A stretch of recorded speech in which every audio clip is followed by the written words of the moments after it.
الشيطان الرجيم بسم الله الرحمن الرحيم وجعلنا الليل والنهار آيتين فمحونا آية الليل وجعلنا آية النهار مبصرة لتبتغوا فضلا من ربكم ولتعلموا عدد السنين والحساب وكل شيء فصلناه تفصيلا وكل إنسان ألزمناه طائره في عنقه ونخرج له يوم القيامة كتابا يلقاه منشورا صدق الله مولانا العظيم الصلاة والسلام عليك يا سيدي يا رسول الله الصلاة والسلام عليك يا سيدي يا حبيب الله الصلاة والسلام عليك يا سيدي يا شفيع المذنبين وعلى آلك وأصحابك يا سيدي يا رحمة للعالمين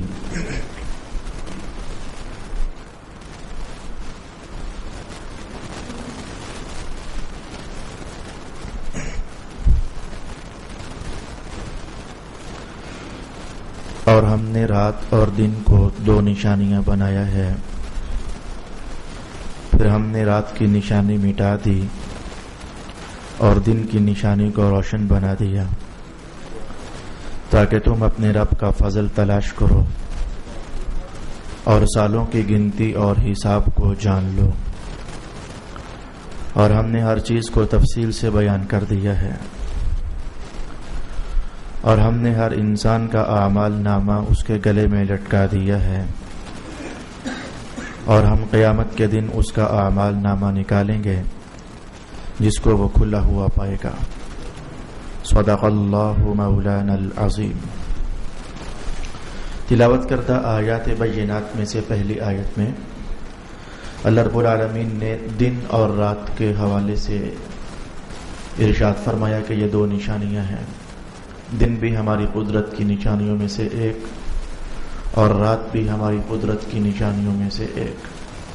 فرق اتنا ہے کہ رات کی نشانی کو ہم نے مٹا دیا، دکھتی نہیں، اندھیرا ہوتا ہے، اسے تاریک اور ظلمت والی بنا دیا، اور دن کی نشانی کو ہم نے روشن بنا دیا۔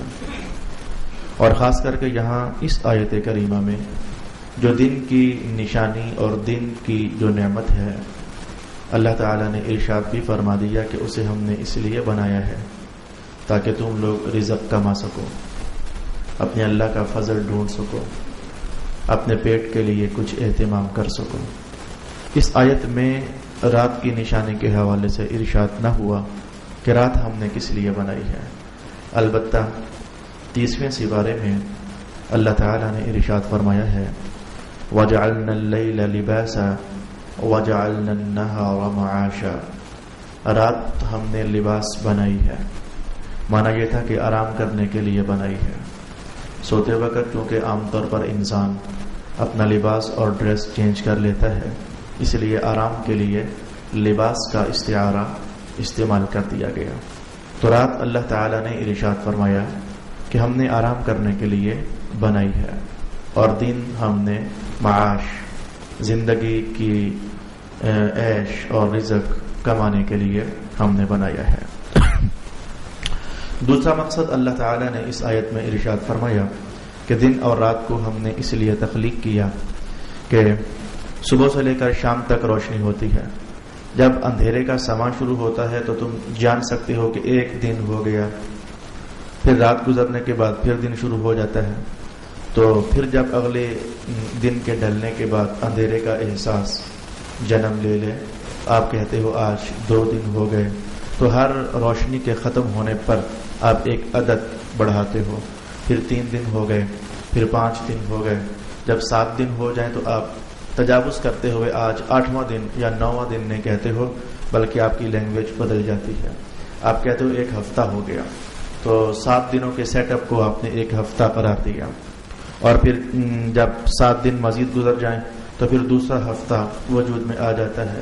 ایسے ہی جب 4 بار 7 دن گزر جائیں تو پھر آپ نام آپ ایک بار پھر تبدیل کر دیتے ہو اور کہتے ہو 1 مہینہ پورا ہو گیا، اور پھر جب 12 مہینے پورے ہو جائیں آپ کہتے ہو کہ 1 سال پورا ہو گیا، اور یہ مہینوں کے ساتھ اور سالوں کے ساتھ اور ہفتوں کے ساتھ اور دنوں کے ساتھ آپ لوگوں کی زندگی کے بے شمار معاملات ہیں جو کہ جڑے ہوئے ہیں۔ اگر یہ دن نہ ہوتے تو پھر عدد، ہفتے، مہینے، سال نہ ہوتے تو پھر آپ جب کسی سے کوئی لین دین کرتے، مثلا قرض ہی کا لین دین ہے، آپ کب کہتے، آپ کیا کہتے کہ میں پیسے کب دوں گا؟ وہ کب بتانے کے لیے آپ کو ہفتہ ہونا چاہیے، مہینہ یا ہونا چاہیے، یا پھر سال ہونا چاہیے، تو کہنے کو یہ دن اور رات ہے۔ لیکن رب کائنات نے کہا تمہاری منڈیوں میں ان دن اور رات کو کس قدر تاثیر حاصل ہے، تمہارے لین دین میں اس دن اور رات کو کس قدر تاثیر حاصل ہے۔ تم مہینہ کہنے کے لیے دن کے بعد رات کے آنے کے محتاج ہو، اور رات کے بعد پھر دوبارہ سے دن کے آنے کے محتاج ہو۔ صرف کاروباری لین دین ہی نہیں بلکہ اس سے ہٹ کر بھی ہمارے اور بھی بہت سارے زندگی کے عنوان ہیں جو اس وقت کے کم اور زیادہ ہونے کے ساتھ جڑے ہوئے ہیں۔ شادیوں کے نظام اور بیاہوں کے نظام، جی فلانا سال، فلانا مہینہ، فلانا ہفتہ اور فلانی تاریخ تب ہماری بیٹی کی شادی ہوگی۔ اگر یہ دن ہوتا ہی نہ، اگر یہ رات ہوتے ہی نہ، اگر یہ ہفتے ہوتے ہی نہ، اگر یہ مہینے ہوتے ہی نہ، آپ شادیاں پھر کیسے طے کر پاتے؟ آپ کیسے کہتے کہ تب ہماری شادی بیٹی کی یا بیٹے کی ہوگی؟ کبھی ہم نے اس عنوان پر غور نہ کیا۔ رب کائنات نے ارشاد کیا یہ دن ہے اور یہ رات ہے، کہنے کو یہ دن اور رات ہے، لیکن سمجھو تو یہ ہماری قدرت کی بہت بڑی نشانیاں ہیں۔ تمہاری زندگی کے کتنے عنوانات ہیں جو راتوں کے ساتھ جڑے ہوئے ہیں، اور تمہاری زندگی کے کتنے عنوان ہیں جو دنوں کے ساتھ جڑے ہوئے ہیں۔ آخر میں ارشاد ہوا کہ ہم نے ہر شے کو کھول کر بیان کر دیا ہے۔ آیت میں 2 عنوان چھڑے تھے۔ عنوان نمبر 2 کو میں نے پہلے سمیٹ لینا چاہا۔ وہ ایک سادہ سا عنوان تھا، یہ دن اور رات ہماری زندگی میں کیا کیا کردار ادا کرتے ہیں۔ میں نے موٹے موٹے چند ایک جملے بول کر تو اللہ کی ان نشانیوں کا نعمت ہونا آپ کے لیے بیان کر دیا۔ آیت کے پہلے حصے میں ذرا غور کیجئے، ایک سبق پوشیدہ ہے جو آج میں آپ کی خدمت میں بیان کرنا چاہوں گا۔ قرآن حکیم کی یہی تاثیر ہے، قرآن حکیم کا یہی اعجاز ہے، اور قرآن حکیم کا یہی معجزہ ہونا ہے کہ بندہ دانائی کے ساتھ، سمجھ کے ساتھ پڑھنا چاہے، اپنی جھولی کو کھول کر کچھ مانگنا چاہے تو ایک ہی عنوان ہوتا ہے، وہ کئی بار آتا ہے، کئی سپاروں میں ریپیٹ ہو جاتا ہے، لیکن اس کے باوجود اللہ رب العالمین ہر بار جھولی کھولنے والے کو ایک نیا سا معنی عطا فرما دیتا ہے۔ قرآن حکیم میں سے جس قدر بھی آپ میں ہمت اور تلاش کی جستجو ہے، میرے دوست آپ مرتے دم تک بھی اسے پڑھتے رہو تو ہر بار کوئی نئی تازگی، ہر بار کوئی نیا رنگ، ہر بار کوئی نیا احساس، ہر بار کوئی نیا معنی، ہر بار کوئی نئی منزل، ہر بار کوئی زندگی کا نیا افق آپ کے سامنے طلوع ہو جائے گا۔ تو آئیے آج میں اسی حصے سے کیا سیکھنا چاہوں گا۔ یہ دن اور رات کا عنوان کئی بار 15 سپاروں میں ہم پڑھ چکے ہیں، لیکن آج میں ایک مخصوص سبق ہے جو آپ کے سامنے کہنا چاہتا ہوں۔ یہ دیکھیں، ارشاد گرامی ہوا کہ رات ہم نے اس لیے بنائی ہے کہ آرام کیا جائے، سو جاؤ۔ دن ہم نے اس لیے بنایا ہے کہ کام کیا جائے، محنت کرو، مزدوریاں کرو اور رزق کماؤ۔ یہ سیٹ اپ ذرا اٹھا کر ایک طرف کر لیجئے۔ میں پوچھنا چاہوں گا کہ اللہ رب العالمین نے رزق پیدا فرمایا ہے، بتا سکو گے کہ کیوں؟ قرآن حکیم نے خود ارشاد فرمایا لِتَأْكُلُوا مِنْهَا، تاکہ تم کھا سکو۔ ہم نے گندم، اناج وغیرہ پیدا کیے تاکہ تم کھاؤ۔ تو یہ روٹیاں وغیرہ، ان کے پیدا کرنے سے جو مقصد تھا فطرت کا، وہ بیان کر دیا گیا کہ روٹیوں کو تم کھایا کرو، جب بھوک لگے تمہیں روٹی کھانا ہوگی۔ اور پانی کے لیے ارشاد ہوا، ہم نے پانی بھی تو پیدا فرمایا ہے، ساتھ ہی مقصد بیان فرما دیا لِتَشْرَبُوا مِنْهَا، تاکہ تم پیا کرو جب بھی تمہیں پیاس کا احساس ہو۔ تو ہم نے ایک نعمت ہے جو تمہیں دی ہوئی ہے۔ اچھا، میں لباس کی بات کر دیتا ہوں۔ لباس بھی اللہ رب العالمین کی ایک نعمت ہے۔ جاننا چاہو گے کہ قرآن حکیم نے کیا کہا؟ لباسن یواری بہ سوءتہ، کہ اللہ نے لباس عطا فرمایا تاکہ اس سے شرمگاہ کو چھپا لیا جائے۔ الغرض کان ہم نے دیے ہیں تاکہ ان سے سننے کا کام لیا جائے، زبان ہم نے دی ہے تاکہ اس سے بولنے کا کام لیا جائے۔ الغرض جتنی بھی نعمتیں اللہ رب العالمین نے تخلیق فرمائی ہیں تو قرآن حکیم نے چیدہ مقامات پر کہیں نہ کہیں اس کے تخلیق کے مقاصد ارشاد ضرور فرمائے ہیں۔ اچھا، اتنا کچھ کہہ کر میں آپ کے ذہن کو کس سفر کی طرف لے جانے کا ارادہ رکھتا ہوں۔ وہ انسان کبھی بھی سکون نہیں پا سکتا، بس یہاں سے ہمارا عنوان سبق، وہ انسان کبھی بھی سکون نہیں پا سکتا جسے پیاس لگے تو وہ روٹی کھا رہا ہو۔ وہ انسان کبھی بھی راحت مند نہیں ہو سکتا جسے بھوک لگے تو وہ پانی پی رہا ہو۔ وہ انسان کبھی بھی سکھ کا چین نہیں لے سکتا جو ایک نعمت کو دوسری کی جگہ استعمال کرے اور دوسری نعمت کو پہلی کی جگہ استعمال کرے۔ اللہ رب العالمین نے یہ ادویات پیدا فرمائی ہیں، جڑی بوٹیاں پیدا فرمائی ہیں، بھائی ان کا ایک خاص وقت ہے، اگر تم بیمار ہو جاؤ تو بس تم ان کو استعمال کر لینا۔ یہ ادویات ساری اللہ کی نعمتیں ہیں، تو جڑی بوٹیوں کے اندر جو رس ہیں، عرق ہیں اور جو ان کی تاثیرات ہیں، تو وہ انسان بڑا راحت مند نہیں کبھی بھی ہو پائے گا کہ جسے بیماری لگ جائے اور وہ کپڑوں پر کپڑے پہنتا چلا جائے، اور اگر اسے کپڑوں کی ضرورت ہو تو وہ دوائی پر دوائی کھاتا چلا جائے۔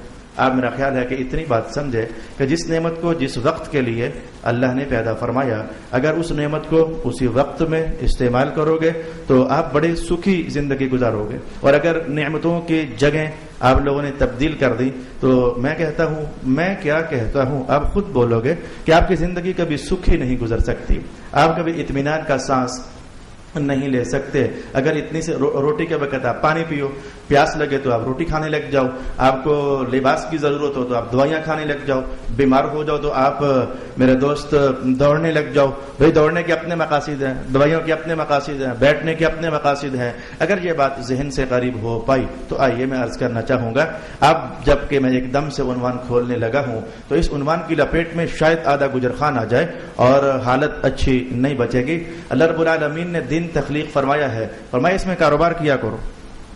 میرے مولا اٹھنا کب ہوتا ہے؟ وہ فجر کے ٹائم اٹھا کرو، ہم آواز تمہیں پہنچا دیا کریں گے، فجر کے ٹائم اٹھ جایا کرو، نماز پڑھا کرو، تلاوت کیا کرو۔ یہ سب ان قرآن الفجر کان مشہودا، یہ میرا بیان نہیں ہے۔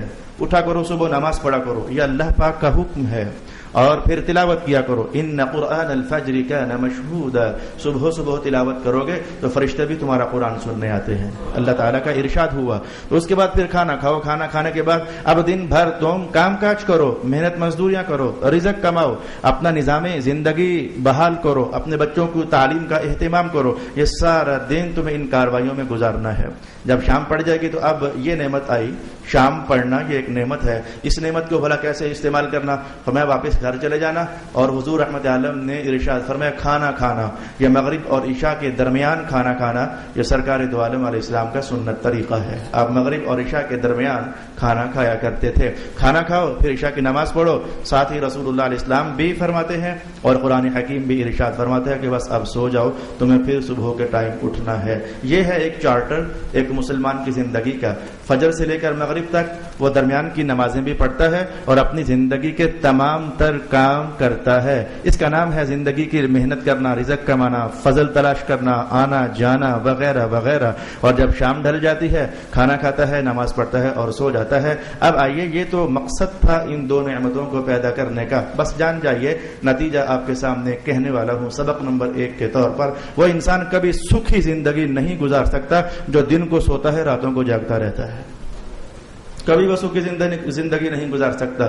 میرے نظر میں ایسے لوگ ہیں جو دن 11 بجے اٹھتے ہیں، جو دن 12 بجے اٹھتے ہیں، ظہر کے ٹائم ناشتہ کرتے ہیں اور پھر وہ دوپہر کا کھانا عصر سے لگ بھگ کھاتے ہیں، عشاء کا رات کا کھانا وہ رات 11:30 12 بجے کھاتے ہیں۔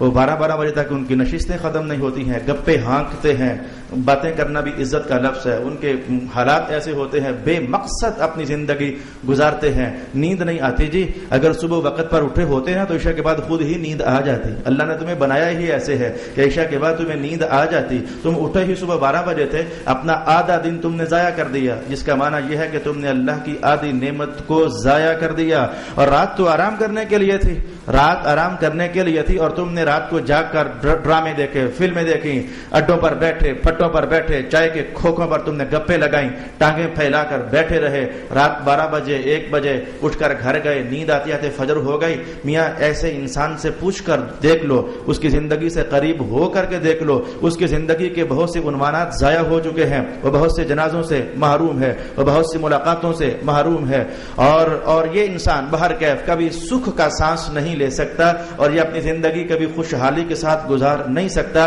جو اللہ رب العالمین کی نعمتوں کا پراپر استعمال نہیں کرتا ہے. پراپر استعمال کیا ہے؟ فرمایا دن چڑھ جائے نا تو اللہ کے یاد کرنے سے آغاز کرنا, اور سارا دن تمہارا ہے خوب کماؤ, محنت کرو, مزدوریاں کرو, پیسے حاصل کرو, تم نے اپنی زندگی کی ضرورتیں پوری کرنی ہے. اور جب رات پڑ جائے تو جس جسم کی خاطر کمائیاں کرتے ہو کہ اسے سکھ ملے تو سکھ پہنچاؤ نا, پھر اسے عشاء کی نماز پڑھ کے سو جایا کرو. پھر یہ ہے دن اور رات کے متعلق قرآن حکیم کا ایک مختصر سا زندگی گزارنے کا فلسفہ جو میں نے آپ کی خدمت میں بیان کیا. نہ جانے اللہ رب العالمین کی طرف سے کس کے لیے توفیق اترتی ہے, اور اب کہ وہ فجر کے ٹائم اٹھ جایا کرے گا, اور پھر نمازیں پڑھا کرے گا, پھر تلاوت کیا کرے گا, پھر کاروبار پر وقت پر پہنچا کرے گا, اور شام ڈھلے واپس آ جایا کرے گا, عشاء کی نماز پڑھ کر سونے کا اہتمام کیا کرے گا. نہ جانے کس کے نام یہ توفیق اتر آتی ہے. صلی اللہ علی حبیبہ محمد و آلہ و اصحابہ اجمعین. یہ میں قربان ہو جاؤں قرآن حکیم کے بیان پر, کیسے مختصر باتوں میں بھی تربیت کرتا ہے. تم یہاں یوں کرنا, اے اللہ کے بندو تم یہاں یوں کرنا, اے اللہ کے بندو تم یہاں یوں کرنا. یہ بھی کوئی بات ہے کہ یہ تو میں اگر کہوں تو یہ تو مائیں اس طرح کرتی ہوتی ہیں. ویسے چل بچے سونے کا ٹائم ہو جا, چل شاباش سویرے اٹھنا بھی ہے. یہ تو میٹھے میٹھے جملے ماؤں کے ہوتے ہیں. لگتا ایسے ہے کہ قرآن حکیم ماؤں سے بھی زیادہ درد اپنے سینے میں رکھتا ہے, ماؤں سے بھی زیادہ شفقت اپنے سینوں میں رکھتا ہے. چل میرے بچے اٹھ جائے, اب ناشتہ کر لے, سکول جانا ہے, پڑھنے جانا ہے. یہ باتیں اس طرح کی مائیں کیا کرتی ہیں, لیکن قرآن کا حولے سے کہنا چل اٹھ جانا, اب اللہ کے حضور جھک جانا, تھوڑے سے الفاظ تلاوت کر لینا, فرشتے آئے بیٹھے ہیں انہیں تھوڑا سا قرآن سنا دینا. یہ قرآن حکیم کس قدر بندوں کو ان کی زندگی کے مختصر زاویوں میں پہنچ کر کے تو ان کی تربیت کر دیتا ہے. پہلی آیت اپنے عنوانات کے ساتھ مکمل ہو گئی. آئیے ہم آیت نمبر 2 کی طرف بڑھنا چاہیں گے. ارشاد گرامی ہوا وَكُلَّ إِنسَانٍ أَلْزَمْنَاهُ طَائِرَهُ فِي عُنُقِهِ وَنُخْرِجُ لَهُ يَوْمَ الْقِيَامَةِ كِتَابًا يَلْقَاهُ مَنشُورًا. اور ہم نے ہر انسان کا نامہ اعمال اس کے گلے میں لٹکا دیا ہے. ہم نے ہر انسان کا نامہ اعمال اس کے گلے میں لٹکا دیا ہے. انسانی زندگی کی ایک ابتدا ہے اور انسانی زندگی کی ایک انتہا ہے, اور میں دونوں حالتوں میں حدیث کے الفاظ آپ کے سامنے لے آتا ہوں. رسول اکرم صلی اللہ یہ ہم اس وقت جو جی رہے ہیں, آپ کا پتہ ہونا چاہیے کہ ہمارے گلے میں کچھ ہے. اللہ کا کوئی مخفی جہان بھی تو ہے نا, یہ تو میں کئی بار آپ کے سامنے بیان کر چکا. اللہ کا اس نظام زندگی کو آگے دھکا دینے کے لیے انسانوں کے نام کوئی مخفی جہان ہے. فرشتوں کا بیٹھ جانا یہ مخفی جہان ہی تو ہے. تم آیت الکرسی پڑھ کر رات کو سو گئے تو کوئی فرشتہ رات بھر تمہاری حفاظت پر لگا ہوا ہے, یہ مخفی جہان ہی تو ہے. تم درود و سلام پڑھو تو کوئی فرشتہ تمہارا درود و سلام اٹھا کر حضور کے دربار میں لے جائے, یہ ایک مخفی جہان ہی تو ہے. الغرض اللہ کا ایک مخفی نظام ہے. اس مخفی نظام کے تحت یہ بات یاد کر لیجئے, ہم میں سے ہر ایک کے گلے میں کچھ لٹک رہا ہے. وہ قرآن حکیم کا بیان ہے, ہم اس سے کیسے انکار کر سکتے ہیں. ہمیں نظر نہ آنا یہ اور شے ہے, اور کسی شے کا پھر ہونا یہ شے ہی اور ہے. ایک شے ہے صحیح لیکن ہمیں نظر نہیں آ رہی ہے. اس صف میں, اس مسجد میں ہم میں سے ہر شخص اپنا نامہ اعمال گلے میں لٹکائے بیٹھا ہے, لیکن اس غریب کو پتہ نہیں ہے کہ اس کا انجام ادھر ہونے والا ہے یا اس کا انجام ادھر ہونے والا ہے. اور میں انسانی زندگی کے ابتدائی مراحل کے اعتبار سے بھی نامہ اعمال کا گلے میں لٹکا دیا جانا بیان کر دیتا ہوں, اور انسانی زندگی کی انتہا کے اعتبار سے بھی نامہ اعمال کا گلے میں لٹکا دیا جانا اسے بیان کر دیتا ہوں. یہ دونوں عنوان سرکار دو عالم صلی اللہ علیہ وآلہ وسلم نے ارشاد فرمائی ہیں. ارشاد گرامی ہوا کہ جب نطفہ ماں کے پیٹ میں قرار پکڑ جاتا ہے تو پھر 40 دن گزر جاتے ہیں, تو پھر اور 40 دن گزر جاتے ہیں, تو پھر اور 40 دن گزر جاتے ہیں. میں نے حدیث کو مختصر انداز میں اپنے مقصد پر پہنچانے کے لیے یوں جملے بولے.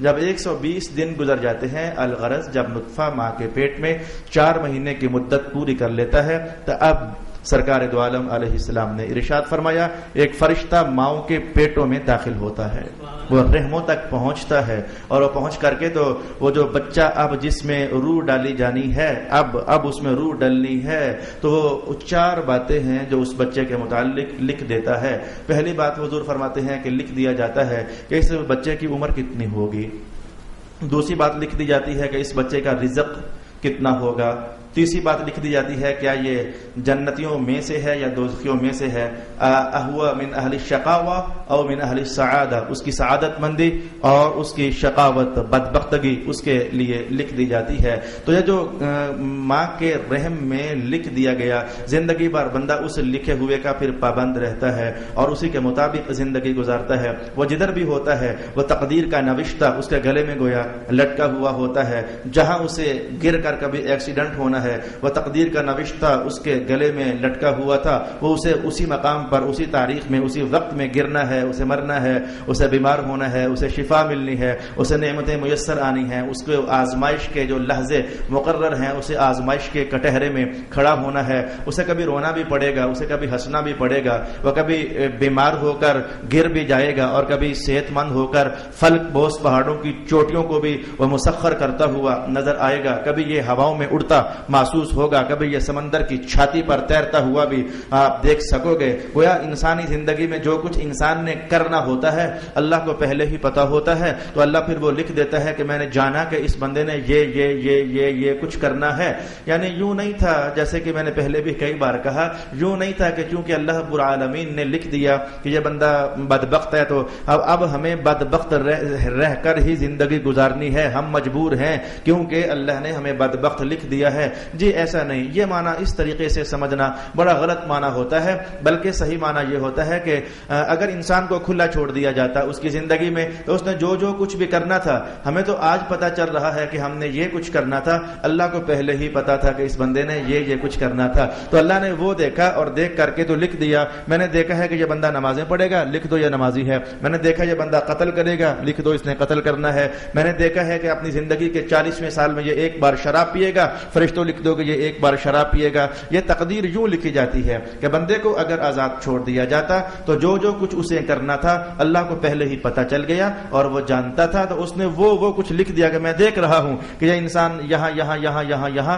زندگی کے ان زاویوں اور موڑوں پر یہ اچھے اور برے کام کرے گا، تو پھر وہ لکھ دیا جاتا ہے۔ لہٰذا اگر انسان برا کام کرتا ہے تو اس لیے نہیں کیونکہ تقدیر میں لکھا ہوا ہے اس لیے میں برا کام کر رہا ہوں، بلکہ تقدیر میں اس لیے لکھا ہوا ہے کیونکہ تو نے برا کام کرنا تھا۔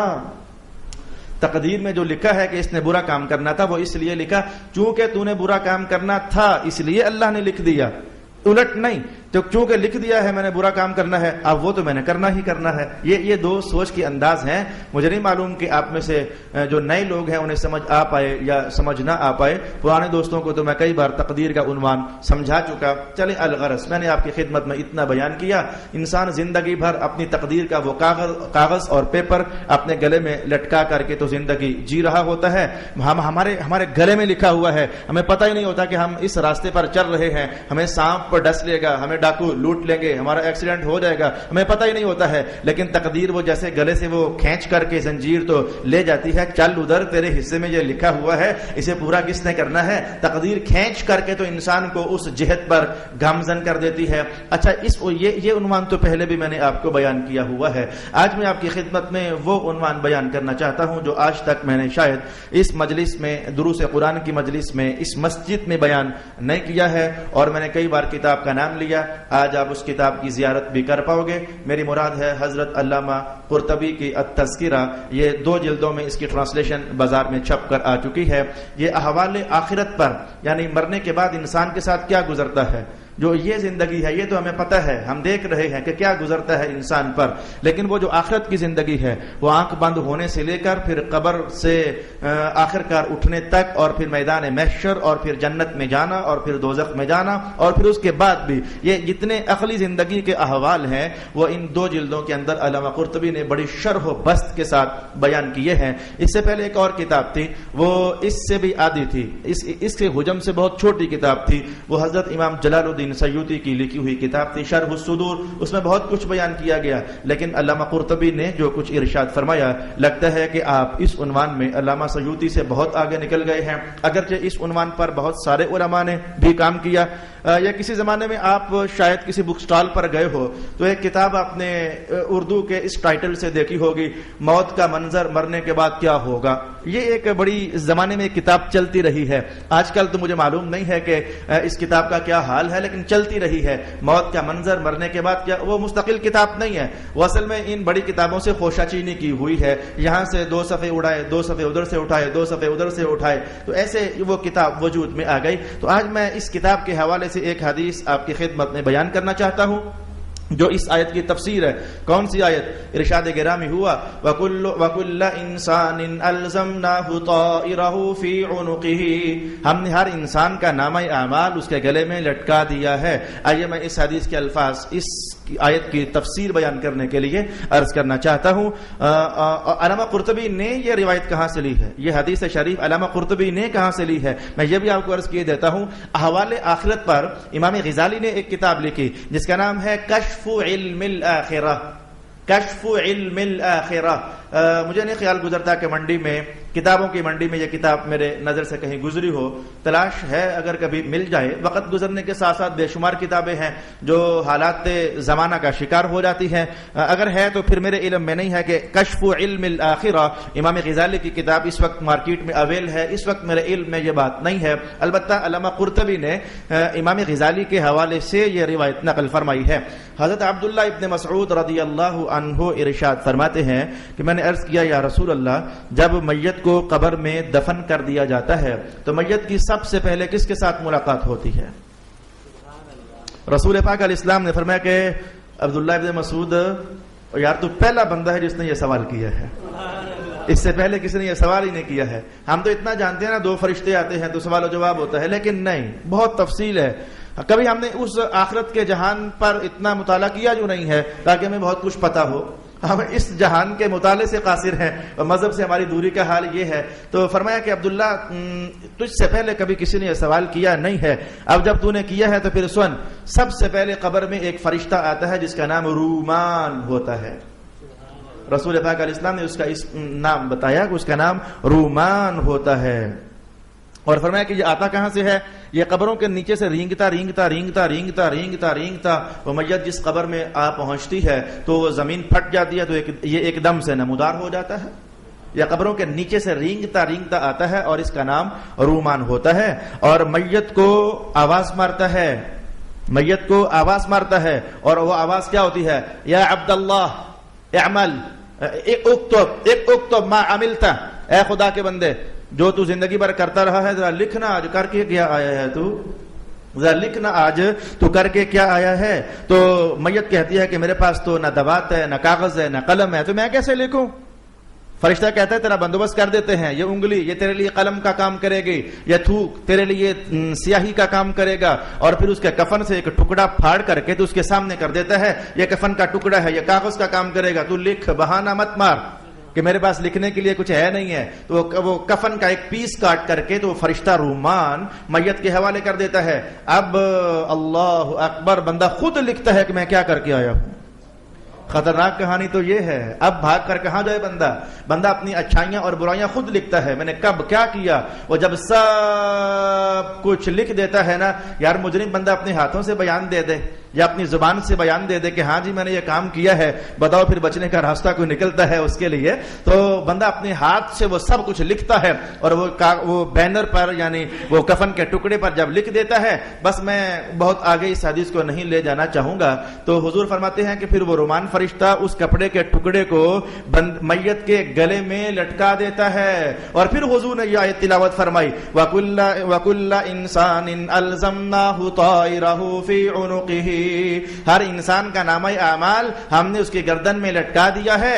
وَنُخْرِجُ لَهُ يَوْمَ الْقِيَامَةِ كِتَابًا يَلْقَاهُ مَنشُورًا، اور پھر ہم نکالیں گے اس کا یہ نامہ اعمال، قیامت والے دن اس کے سامنے کھلا ہوا بندہ پائے گا۔ اسے سمجھنا ہو تو بالکل ایسے ہے جیسے ایک زمانہ ہوتا ہے تو کلاس روم میں ٹیچر اپنے بچوں کو نصاب پڑھا رہا ہوتا ہے کہ یہ پڑھ لو، یہ پڑھ لو، یہ پڑھ لو، یہ پڑھ لو، یہ پڑھ لو، یہ پڑھ لو، اور پھر ایک زمانہ ہوتا ہے ایگزام کا، اور وہ جو بچے نے پڑھا ہوتا ہے وہ پھر اپنے ہاتھوں سے لکھتا ہے کہ میں نے کیا کیا کیا کیا کیا کیا پڑھا ہوتا ہے۔ میاں بس یہ کچھ ایسی ہی ملتی جلتی سی تصویر ہے۔ بچہ ماں کے پیٹ میں ہوتا ہے تو فرشتہ وہ نصاب زندگی دے جاتا ہے کہ اس نے اچھا کرنا ہے، برا کرنا ہے، گند کمانا ہے، جنت کمانی ہے، خوش بخت ہے، بدبخت ہے، خدا کے حضور جھکنے والا ہے، مصطفیٰ جان رحمت کی غلامی کی صفوں میں کھڑے ہونے والوں میں اس کا نام ہے۔ یہ کس کیٹیگری کا بندہ ہے؟ وہ نصاب زندگی بندے کا اس کے حوالے کر دیا جاتا ہے، اور جب بندہ مر کر قبر میں پہنچتا ہے نا تو وہ جو ایک بار کوئی دے کر گیا تھا آج بندہ اپنے ہاتھ سے لکھ رہا ہوتا ہے، ہاں جی وہ جو لکھا تھا نا میں نے نمازیں پڑھنی ہے تو پھر میں نے پڑھی تھی، وہ جو لکھا تھا نا کہ میں نے گناہ کرنے ہیں تو پھر میں نے کیے تھے جی، وہ سب کچھ لکھ کر کے بندہ اپنے ہاتھوں سے فرشتے کے حوالے کرتا ہے، اور فرشتہ پھر میت کے گلے میں لٹکا دیتا ہے۔ وَكُلَّ إِنسَانٍ أَلْزَمْنَاهُ طَائِرَهُ فِي عُنُقِهِ، بندے کے ہر بندے کے گلے میں اس کا نامہ اعمال ہم نے لٹکا دیا ہوا ہے۔ وَنُخْرِجُ لَهُ يَوْمَ الْقِيَامَةِ كِتَابًا يَلْقَاهُ مَنشُورًا۔ ایک آیت کسی عنوان سے متصل ہے، صرف ترجمہ ذرا اس کا ہم سماعت کر لیتے ہیں۔ مجھے اس آیت پر کچھ اور بھی کہنا ہے اور ذرا کھل کر کہنا ہے۔ آپ کے لیے ایک عنوان اس میں پوشیدہ ہے، وہ انشاءاللہ العزیز اگلی نشست میں ہم سماعت کریں گے، لیکن اسی نامہ اعمال کا تتمہ ہے، ذرا سن لیجئے۔ اقرأ کتابک، قیامت کا دن ہوگا تو ہم پھر بندے سے کہیں گے چل نہ پڑھ اپنا نامہ اعمال، تو نے خود لکھا ہوا ہے، یہ کسی اور نے نہیں لکھا ہوا، پڑھ اپنا نامہ اعمال، تو نے خود لکھا ہوا ہے۔ کفا بنفسک اليوم علیک حسیبا، آج تیرا محاسبہ کرنے کے لیے تیرا لکھا ہوا کافی ہے۔ بندہ کوئی اور لکھ کر اس کے خلاف بندہ کہہ سکتا ہے نا جی مولا یہ میں نے کیا ہی نہیں ہے، یہ تو ایسے ہی اس نے لکھ دیا ہے۔ رب کائنات ہے کوئی اور بھی تو لکھ ہی رہا ہے، کوئی اور لکھ رہا ہے، لیکن اس نے جو لکھا سو لکھا۔ ذرا اپنے ہاتھوں سے بھی لکھنا کہ تو کیا کر آیا ہے، تاکہ قیامت کو تو اٹیک نہ کر سکے، بلیم نہ کر سکے، کلیم نہ کر سکے، ہاں جی یہ تو میرے خلاف ایسے ہی لکھ دیا گیا ہے۔ میں کفا بنفسک اليوم علیک حسیبا، آج تم خود ہی اپنا محاسبہ کرنے کے لیے کافی ہو۔ صدق اللہ مولانا۔